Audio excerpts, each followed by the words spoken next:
In the latest twist of the saga within the Republican Party, former President Donald Trump has publicly severed ties with one of his once staunch allies, Congresswoman Marjorie TaylorGreene.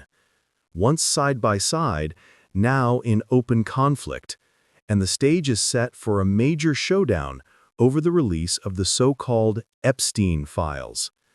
This isn't just a personal spat, it signals a deeper fracture in the GOP, as Greene breaks with Trump over transparency and leadership. The spark? Greene joined a rare bipartisan move to force the release of thousands of documents tied to convicted sex trafficker Jeffrey Epstein. She signed a discharge petition alongside Democrats, making her one of only a handful of Republicans to do so. Trump, meanwhile, has been pushing back hard, calling the effort a political hoax, accusing the opposition of trying to smear him, and publicly withdrawing his endorsement of Greene. In a post on his social platform, Trump labeled Greene a traitor to the party and pulled his support, a dramatic turnaround from their previously tight alliance. Why does it matter? The release of the Epstein files is about more than just one document dump.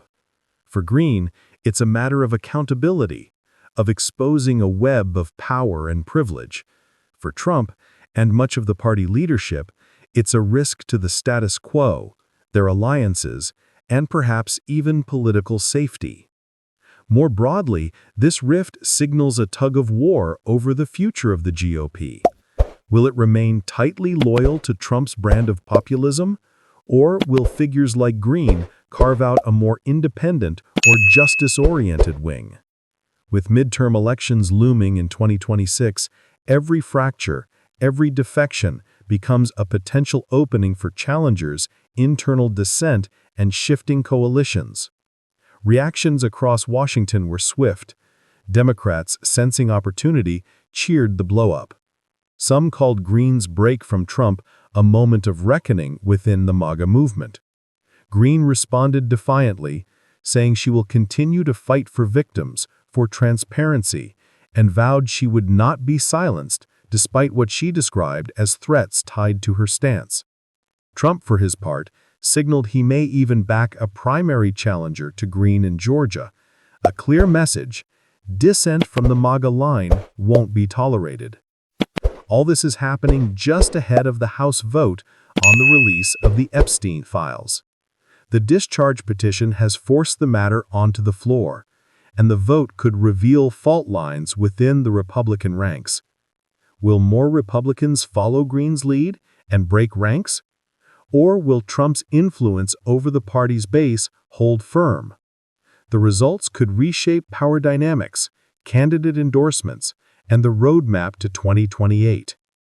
Whatever happens, one thing is clear: the GOP of 2025 is not the GOP of 2020. The fault lines are widening. Thank you for watching. Stay tuned for updates as this story develops, because as one alliance falls apart, a new chapter in American politics begins. If you found this breakdown helpful, hit like, share, and subscribe for ongoing coverage. We'll see you next time.